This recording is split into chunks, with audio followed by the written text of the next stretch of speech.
Hello, and welcome back to the More Money Podcast. My name is Jessica Morehouse, the host of this show, and this is episode 322 of the show. Gosh, that's a lot. I'm so excited about this episode. We're going to be talking about debt in this episode, but not in a doom and gloom way, really in a positive way, because I know a lot of people deal with debt. It is almost a kind of a normal thing to be in debt these days, and but it's not normal. And so what can we do to get the hell out of debt? Well, that is why I've got Erin Skye Kelly on the show. She's a best-selling and award-winning author, keynote speaker, and entrepreneur. And her new book, which came out last July, Get the Hell Out of Debt, teaches financial literacy in a way that is approachable, entertaining, and inspiring. Now, a little bit more about Erin. Though she is the former owner of a mortgage brokerage, Erin actually found herself with over $2 million of personal debt. Erin then enlisted the help of financial professionals, but grew frustrated when their debt consolidation and refinancing solutions only made the problem worse. Instead of paying off debt with debt, Erin set out on a mission to truly understand how money works. And so in her book, Get the Hell Out of Debt, Erin recorded her findings and her financial advice, along with a healthy dose of laughter and love. And thousands of people have eradicated millions of dollars of debt because of Erin and how she was able to teach them how to get the hell out of debt. Not only that, she's also a podcast host, educator, and leader who's created courses and workshops focused on financial empowerment. And like I've mentioned, she's a keynote speaker and has shared the stage with some legendary motivational speakers such as Tony Robbins, Phil Town, and Gary John Bishop. So lots of exciting things to chat about in this episode. You're going to love it. But before I get to that episode with Erin, here's just a few words about this podcast episode's sponsor. This episode of the More Money Podcast is supported by the Globe and Mail.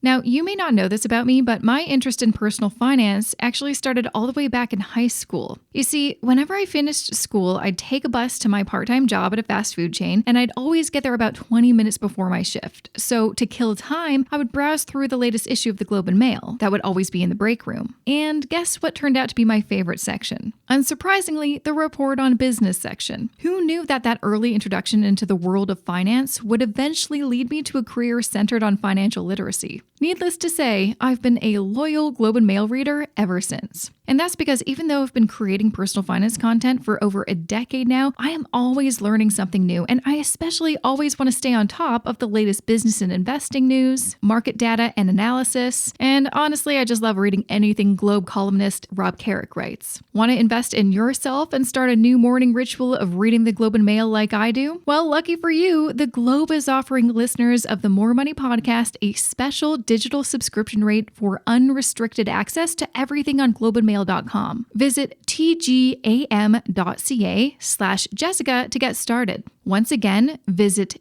tgam.ca/Jessica to take advantage of this limited time offer.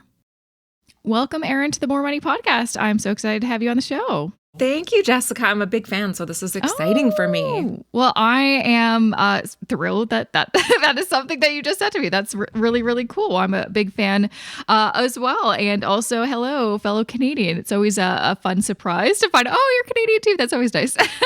It's a big country, but I always like, oh, that's fun.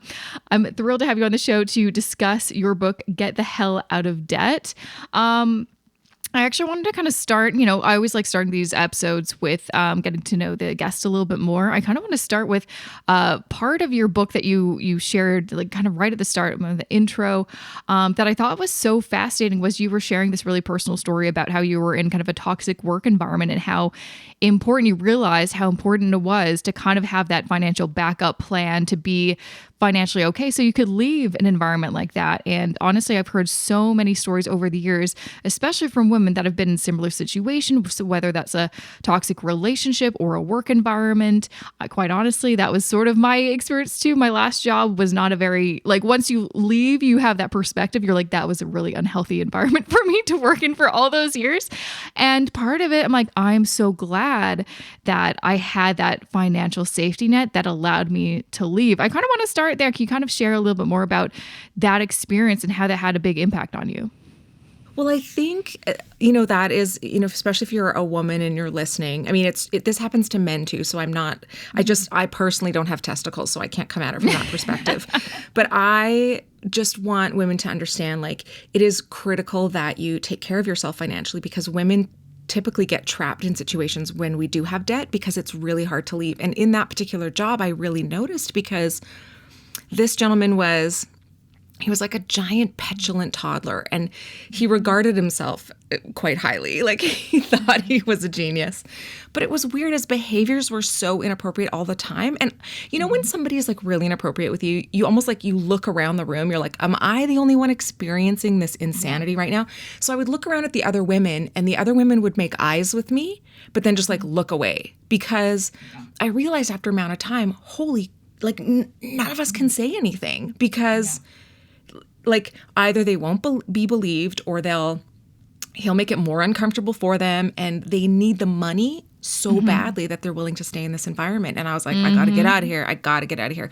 And so it's so much easier to walk away from because I did the thing. I went to HR, and HR was useless. HR never does anything. Yeah. They're trying to protect the company from getting sued, right? And then they interrogate you, like, to see how you participated in the nonsense, right? It was just madness. And I thought, they're not going to do the right thing here. And this was before the Me Too movement. Thank goodness for those brave women of Me Too. But thank goodness.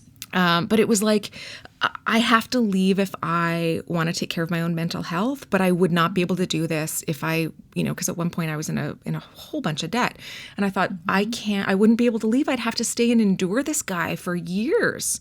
And so I just, it was a moment of clarity for me when I looked around at those other women, and we all looked at each other like, I know, but just like, placate the toddler. And and then I was like, women have to become financially free. We cannot, if we are to get where we want to go and have healthy lives and healthy families and healthy relationships with our partners and all the rest of it, like, we have to put ourselves in a position where we aren't relying on somebody else's financial, not handout, because of course you're working for it, but you don't want to rely on that paycheck to survive, because it will actually like put you in a position where you have to put up with things that are absolutely uncalled for or unsafe or damaging in a lot of cases, so that you can just put food on the table.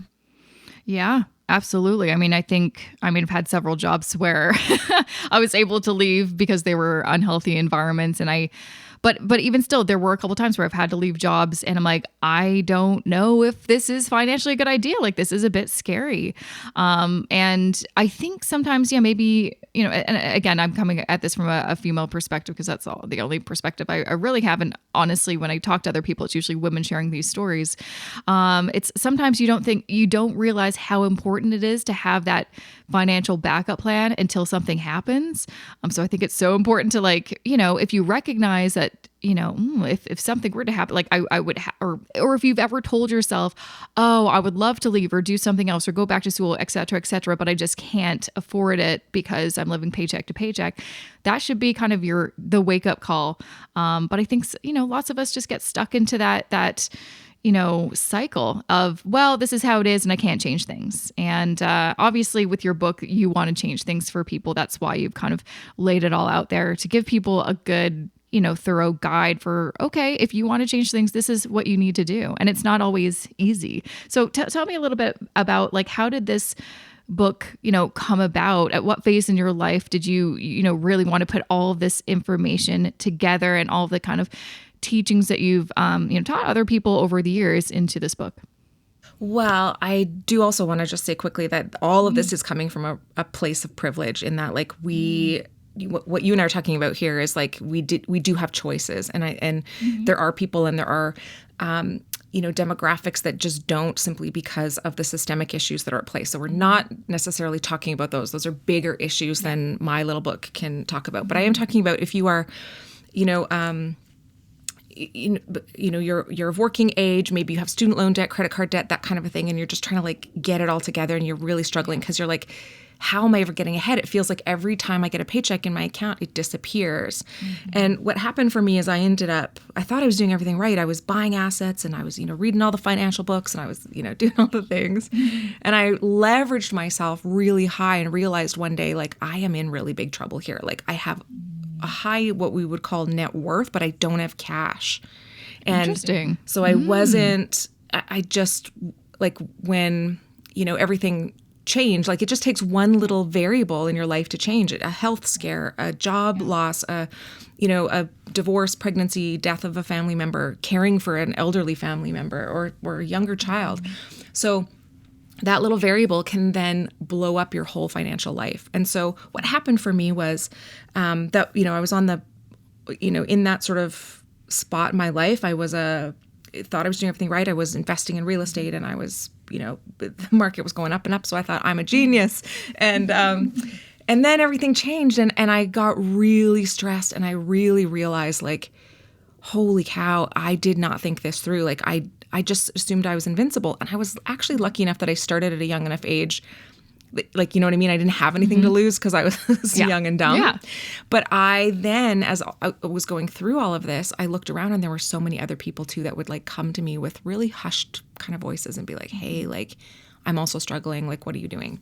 So one of the things that, in my parallel life to this media life and this sort of, media background and broadcasting background that I had, I'd also been a licensed mortgage broker and owned my own mortgage brokerage. And so I was watching people come into the mortgage brokerage and being like, I need to pay off my credit card. So they were borrowing against their house to pay off their debt. And they like, their house was like an ATM. And I was watching this happen. I was like, whoa, we can't do this. Like, this is not a math problem. This is entirely a human behavior problem. Like, this is an emotional issue. This is not a math issue. So I started the whole thing because I really was called to help people, because I thought I just knew how dark those days could be.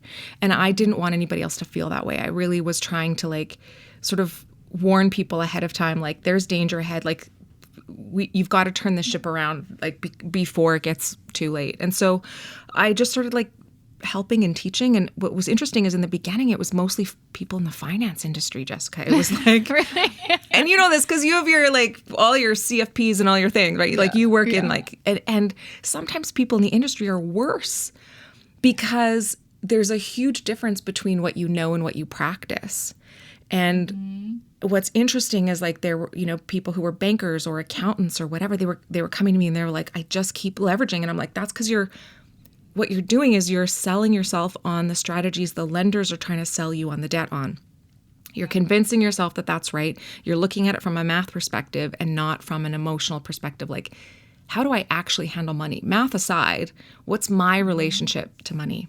So I started helping all these people. We kind of just created a little course because I thought, well, I'll just run this course, because I started one-on-one was getting too much of a time tax for me.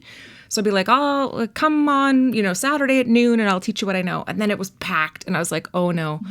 So I created this online course, and then, just been sort of teaching it on the side. Like, I just recorded the videos and put them online, and people could watch them as they needed, and that was that. But then the pandemic hit, and it became really clear that a book was necessary in order to reach as many people as possible. So the book and the course both are divided into 3 phases. And the first phase really is that thing that we were just talking about. It's like the fundamentals of money.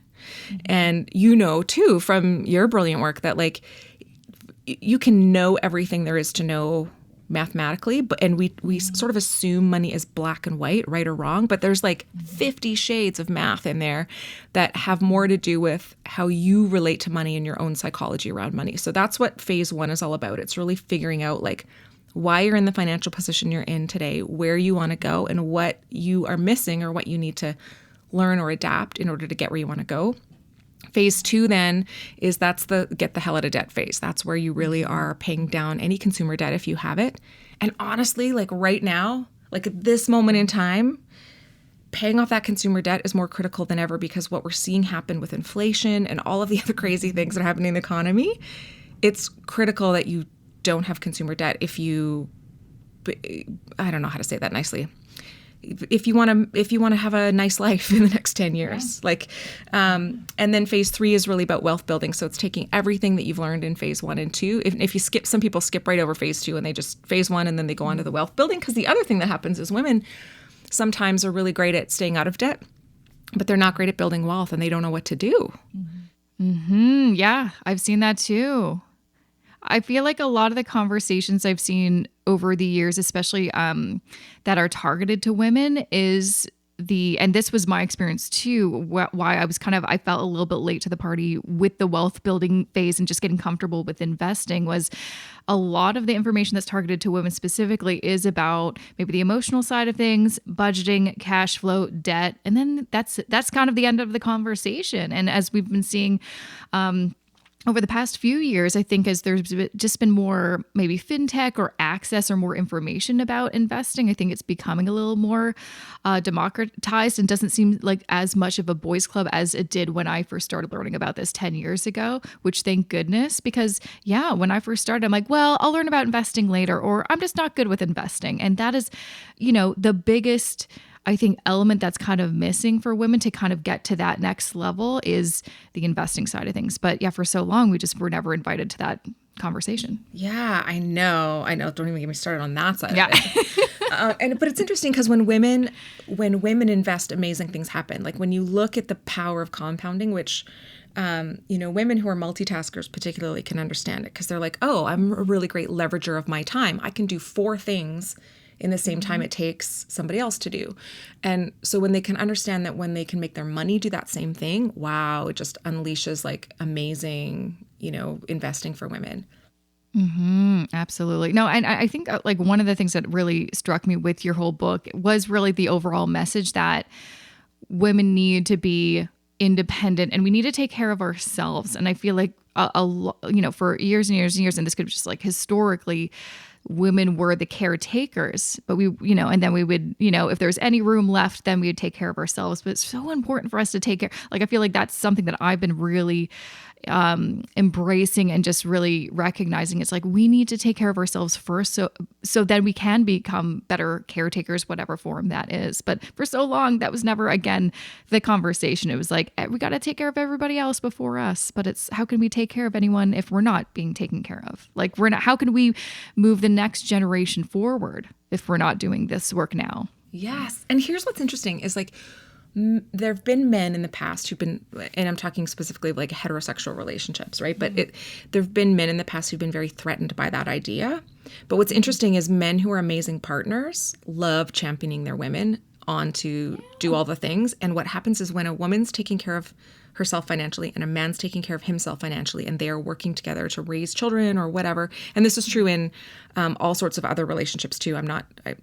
I just was using the term men, so I was referring to like old school men feeling threatened by women. But even in a same-sex relationship, right? When both partners are individually taking care of themselves and they have common goals, as a couple, they will go so much further faster. But when one partner is limiting the other, it creates like you have one foot on the gas and one foot on the brake, and your vehicle won't get anywhere. And what's interesting is when women understand, or when both partners, I should say, understand like the power of money and how it works and where the finances are going, if something happens to the primary, sort of person who has typically run the finances, the family will continue to move forward because the other partner can step up quickly. When there's been like a lack of access to information or finances or whatever, and something happens, they might think they're protecting their partner from the worries or the stress. But all they've done is just pile it on because now this person has no idea what they're doing. They don't have, it becomes so scary. And we see this in, where there's been somebody's passed on or something like that, right? It's so tragic because then the partner that's left is like, not only trying to grieve and deal with a funeral or deal with all the other stuff that's going on, but they literally are like, how am I going to get groceries for the kids? Yeah. No, I'm loving what I'm seeing, especially with the, the younger generations of, millennials and Gen Z, being more of that mindset that it's not like this person in the relationship takes care of the money and this person takes care of the family. What I found, I've been in with my husband for like, I don't know, 14 years or something. It's getting to that point where I'm like, I can't remember. But one thing that we've always done since like the get-go is making sure that we are equal partners and we support each other, because as you know, if you've been in a long-term relationship, you'll realize there's certain times where someone's maybe not working, and so someone has to kind of step up, or there's just like an imbalance, so the other person needs to step into kind of a different role. Like it's always like evolving, and so you also need to just adapt, because just life will throw so many different things at you. If we had those traditional roles where it's like, I'm just doing this and he's just doing that, it just wouldn't work, because we need to be able to kind of jump in and play different roles at different times. And then also the pressure is off the other person. Like I've had conversations with my husband, and part of one thing he didn't really like about kind of like the traditional stereotype of being a man is, that he had to be the provider, like that idea of provider. That's a lot of pressure to put on one person to provide for an entire, partnership or family. And I think that needs to go away, because it's like, well, number one, women can provide too. Everyone can provide for themselves. And also it's empowering to be able to provide for yourself, or sometimes jump in to provide for the family and kind of give and take. But I feel like, we need to kind of get rid of all these different gender roles. I'm just all about like, let's just rethink everything, because I think, we're in a different world right now, and we need to kind of think about things a bit differently. I'm curious, because you did mention the pandemic, and that had a big impact on you writing your book. What have you seen? Have you seen any kind of thing different? Like the past 2 years have been so interesting to see the different conversations, the different, inventions in just like the personal finance world. What has your experience been seeing some of the conversations going on? Like have you seen anything changed, or just things being amplified? Well, what's been interesting is like, just like what you were talking about with the, millennials or Gen Z, like they've realized like my parents are not right about a lot of things, including money.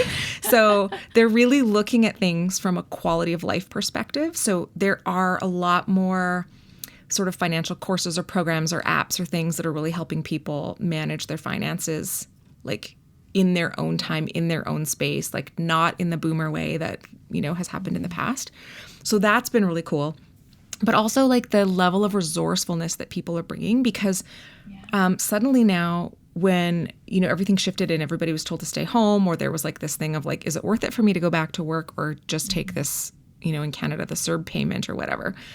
It really forced people to go, wait a second, why am I working for this jerk of a boss? Or why am I doing this grind? Like, what else could I do in order to earn that amount of money? And so we're seeing people like step up and be really resourceful and innovative, and even things from like little Facebook marketplace type like businesses or whatever, where people are, just creating crafts or doing things, and other people stepping up to support that has been really cool, because I think the main piece that we've been missing historically through this whole like, graduate from high school, get a giant student loan, although you're the exception to that because you also like were like a unicorn when it comes to that stuff. But most people get a giant student loan, right? Then they do this degree that they may not even like, but at the end of it, they feel like they ought to work in because they spent so much time and money on it. Then they get into a job they hate, and they get a mortgage in a community they don't necessarily love, and they feel trapped forever. And what the pandemic did was it taught younger people like, wow, that idea sucked. Like, I don't want to do what my parents did. And so they're really coming at it from a reverse perspective, which I think is brilliant. They're going, what do I want this life to feel like? What are the experiences I want to have? Who do I want to surround myself with? Where do I want to go in the world? What do I want to do? And then they're going, how can I make that happen? So they're reverse engineering it, which I think is like the most ingenious thing. But there's other fun things too, right? Like the air fryer. I mean, that's pretty cool too. Yeah. There's been stuff like that. I know everyone has a hair fryer. I don't have one, but I like, honestly, the more people talk about it, the more I'm like, should I not? I feel like that is a really great lead into just some of the things that you talk about your book, because I feel like that is the perfect way to really get started with your finances is starting with the, whoa, wait, what do I actually want in life? Instead of, because I think like you kind of mentioned, too many people focus on the math side of things, the numbers, but numbers aren't sexy. They're not motivational. You need to have a bigger kind of vision that'll get you excited to actually implement some of the maybe not as exciting things like paying down your debt, having a budget and things like that. Yeah. But you do need to have that really exciting thing to work. I mean, for me, that's always been it. And sometimes, and also like being open to like that vision of what you want your life to be may shift. Maybe you're single right now and you have this vision, and then you meet someone, you're like, oh, I think my vision's kind of changing because I want to incorporate this new person into my vision. So also being open to adapt. I think that's a really cool thing that I've seen with the younger generations. They're really good at adapting because we've had no choice, right? Yes. But I'm curious now, kind of getting to some of the practical side of things. What are some of the things, in your book that have worked for a lot of people that you've helped over the years that you want to make sure people know about? Well, I think the big thing that people have figured out, and this was my own light bulb moment too, was when I realized like, oh, the budget doesn't have to be perfect. Like, I think when we teach budgeting, we think, okay, so you're going to set out your budget and then you're going to follow it to a T. And at the end of the month, if everything went exactly according to plan, you get a gold star. But I realized, like, after talking to a number of financial people, like, the budget never, ever works out exactly as you plan it. Like, have you ever had a budget go exactly? No. And when I realized that, I was like, why don't people tell people that? Because I was like, I kept thinking I was failing at it. And instead I realized, oh, it's more of like a batting average where I don't have to hit every one. I just have to do better than I did before, or I have to and then understanding that the budget's entire job is to increase the net worth. So whether you're in phase 2, which is paying down the debt, or whether you're in phase 3, building wealth, basically the budget's job is just to make the net worth go up. And when I got that, I was like, oh, now I get why there's budgeting. Like, now I can do this. And so then when we get into things like, we have this thing called, the squeeze technique, which I once Googled and to make sure it was like not a trademarked or whatever, and Google said, do you mean the squeeze method? And I was like, I don't know, do I? And I clicked on it, and that was like a premature ejaculation technique. So I was like, no, I don't mean that at all. I don't mean that at all. But that idea is like, you just take what you can and you squeeze out of the budget. So it's not like I think historically what we've taught people is you go to your job and then you have $500 come off your paycheck automatically every month and go into investing, which is great. But younger people, we don't have those steady paychecks. I said we as if I'm an old goat. Don't listen to me.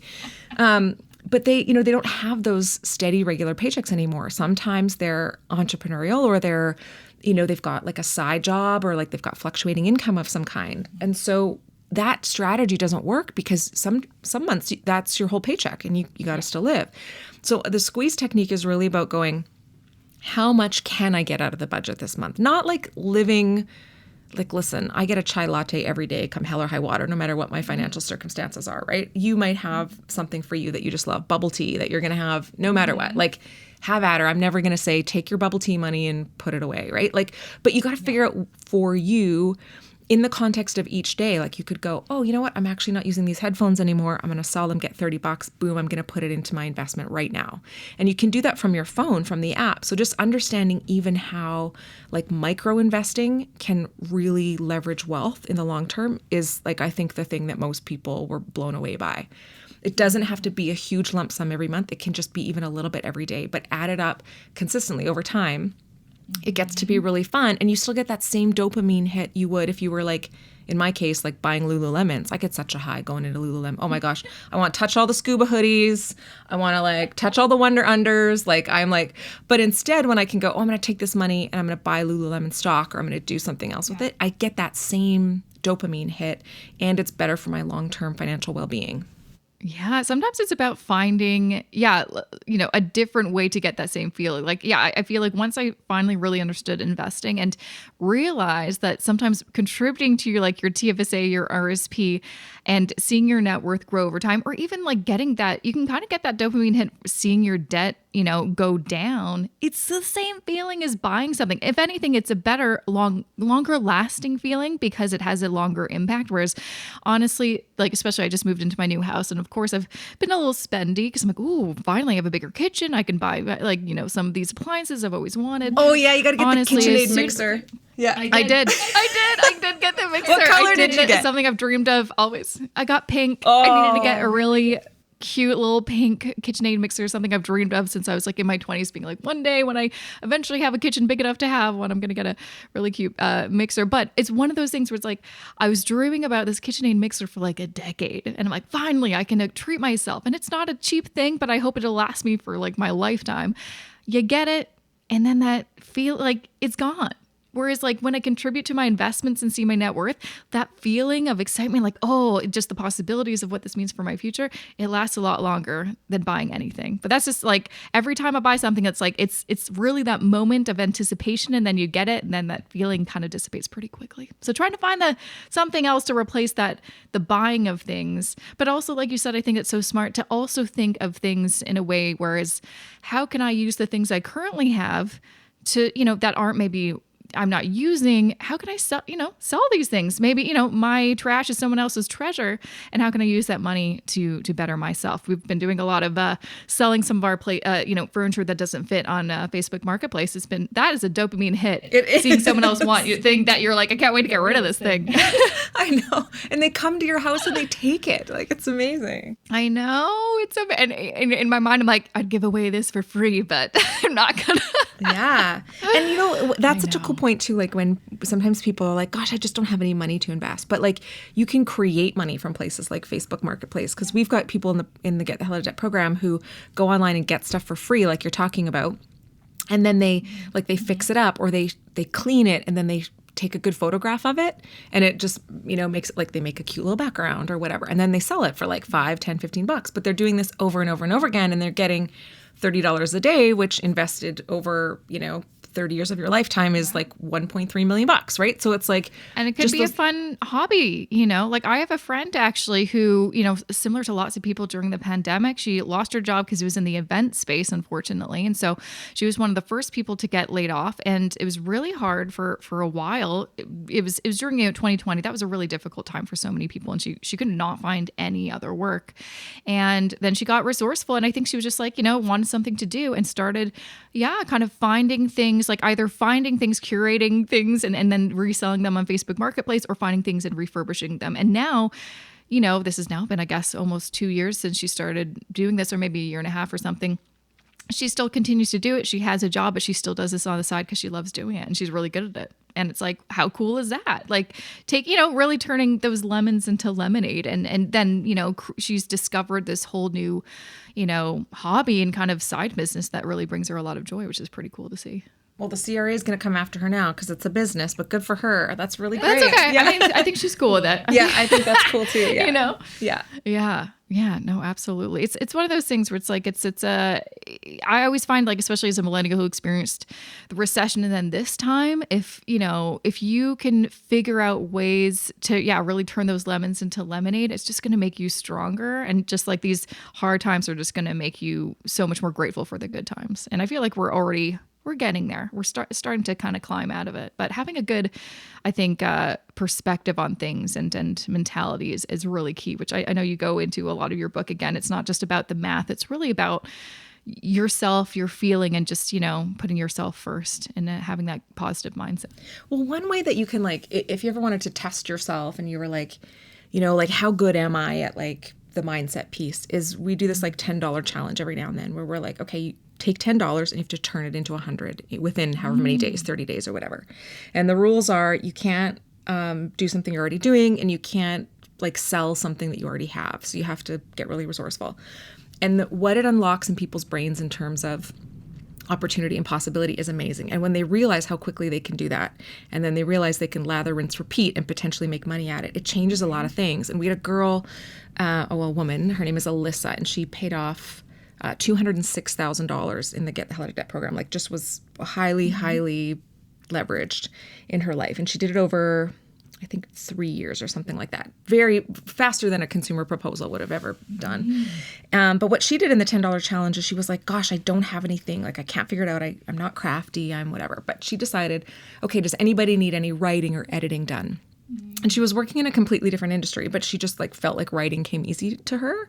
Yeah. So she started taking like these little writing jobs, and of course turned her $10, which I think was a flyer at her workplace. I was like, you could have spent $0 and made a Facebook post, but whatever, good for you, right? Yeah. And she So she started doing writing and then got asked to ghostwrite because it was so good, and then got asked to write. So she ended up quitting her job, and because she quickly within a couple of months had replaced her income at her job and realized, oh, I'm actually a writer. That's why this is so easy for me. But because it was low stakes, right? It's $10, turn it into $100. It doesn't feel as risky as quitting your job to see if you're good at something. It allows you to kind of go, can I get that kind of a return on my time or my money? And so I think if you're listening and you're like, what could I do? That just try that exercise. Go, I'm going to turn $10 into $100 in the next 2 weeks and see what happens. Because what you'll learn through that process is really the thing that you need to learn to get where you want to go. Yeah, and I think often if we don't have a challenge like that, we don't really put our kind of creative minds out there. If your job isn't really creative, it's more, structural or practical. Sometimes we need to kind of step outside of what we're used to and be creative. I mean, that's sort of my story is I've done so many different jobs on the side of my day job just to make extra money, but also I've tried lots of different things. Some worked out, some did not. But there's low stakes because it's fine. I don't need this money to live, but I do like this money to help me, pay off debt or to invest or save or what have you. But I think this is we're at such a great time in this world. Honestly, when I think back, it's everything, you can do so many different things online. I was just looking online the other day at, job postings. I'm there's still the great resignation. There's so many jobs out there. This is so bizarre to me being again, thinking back to 2009 when I was desperate to find anything. I had a degree and people wouldn't even hire me to be a receptionist. And I'm because there was sorry, there's 50 applications. You're great. It's this is actually a great, as kind of not, perfect as the world is, there's still so many great opportunities. But again, it comes back to that, you've got to have that kind of abundance, mindset to be there are opportunities out there. I just have to kind of think a bit differently and maybe put my kind of creative hat on a little bit. Yes, you nailed it. Yeah. Well, hopefully this is giving me some people. I know. Well, I know there's so much really good stuff in your book. Again, we didn't really talk too much about the practical stuff, but I think sometimes you need to kind of, I think our conversation will lead people to your book to really get into the nitty gritty of some of your stuff to really apply. But you've got to have that mindset to be ready and open to kind of doing things differently. But I know your book is going to get a lot of people the hell out of debt. Before I let you go, is there anything else you want to make sure that listeners hear from you, a little last piece of advice? No, but I love hearing your stories. And so whether you've been in debt or you are now, or you're struggling or whatever, please always feel welcome to reach out, because I just love sharing in the experience of everything, especially because we're at such a weird time in history. So always happy to chat and tag me in your stuff on social media, especially if you pay stuff off. I love to celebrate with you. And I'm the only thing I'd leave you with is this is the year, if you're thinking of, if you've been carrying consumer debt for 6 months or longer, sometimes even people have carried it for years and years, this is the year you've got to really get serious about it, because things are changing in the economy. Yeah. So with that, where can people find you if they want to connect with you or contact you or follow you? I'm all over the internets at Erin Skye Kelly. You can Google that, and Skye has an E in it, so it's ERINSKYE Kelly. But on all the socials, I'm all the places. So if you just pop that into the Google machine, we'll find each other. Perfect. And I guess everyone can just grab a copy of your book, Get the Hell Out of Debt, wherever books are available. Yeah. Go to your small independent bookstore if you can, but it is also at McNally Robinson and Chapters, and of course, Amazon.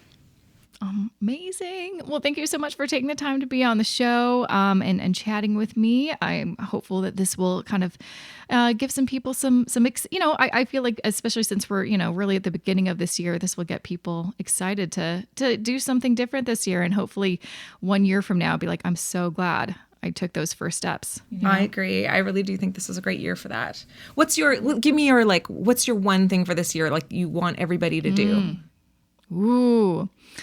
That's a good question. I'm still even trying to think of what my goals for this year are, but I'd say one thing that I try to do consistently, and I have since my early 20s, because I'm naturally an introvert and terrified of everything, is to make literally always step outside my comfort zone and do things that make me really uncomfortable that I know will benefit me in the future. So there's lots of challenges out there. It's like, do, one thing that scares you every day.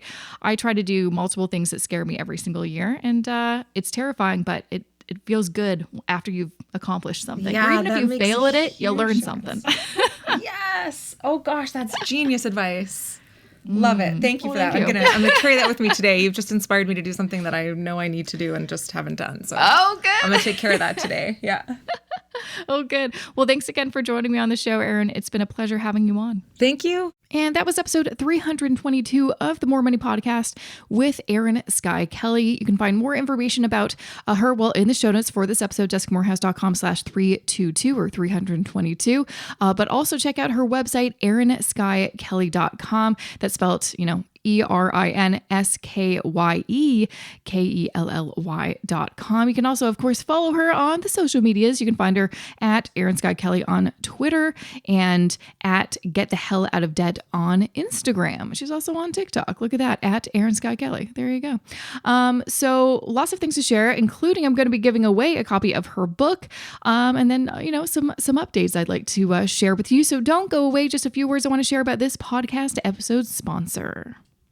This episode of the More Money Podcast is supported by the Globe and Mail. If there's one thing I've learned over the years, is that the most important investment you can make is the one you make in yourself.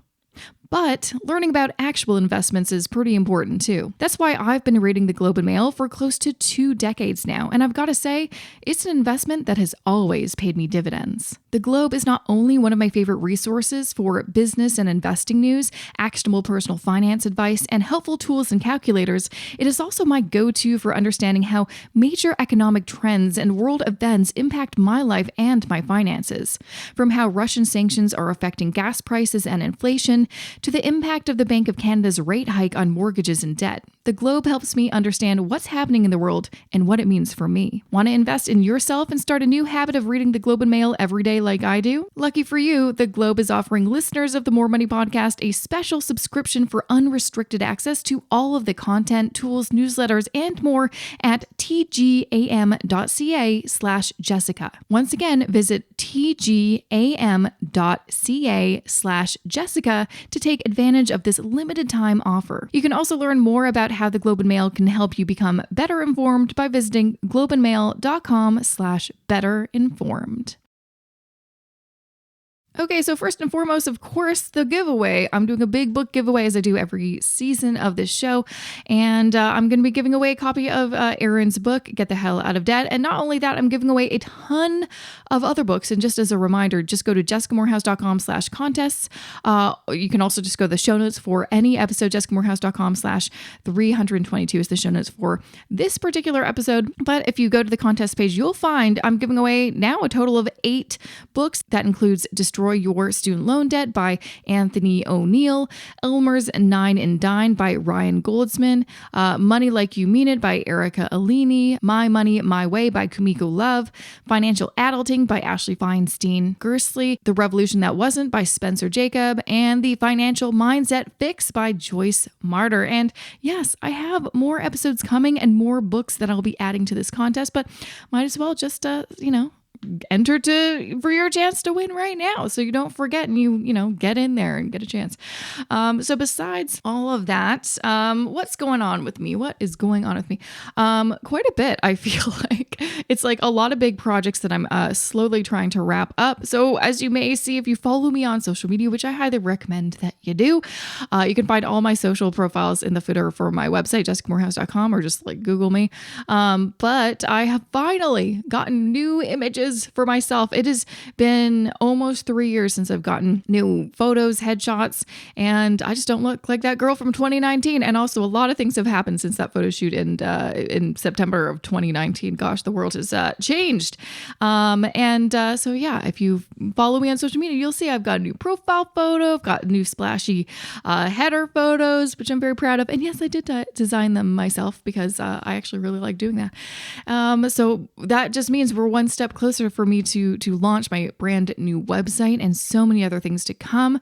I'm, in the process of updating all of my budget spreadsheets and even how I deliver them and like new video tutorials and all that good stuff. I'm making some new YouTube videos. So if you follow me on YouTube, then you will see I finally, after like a 3-month hiatus, dropped a new video used to the podcast.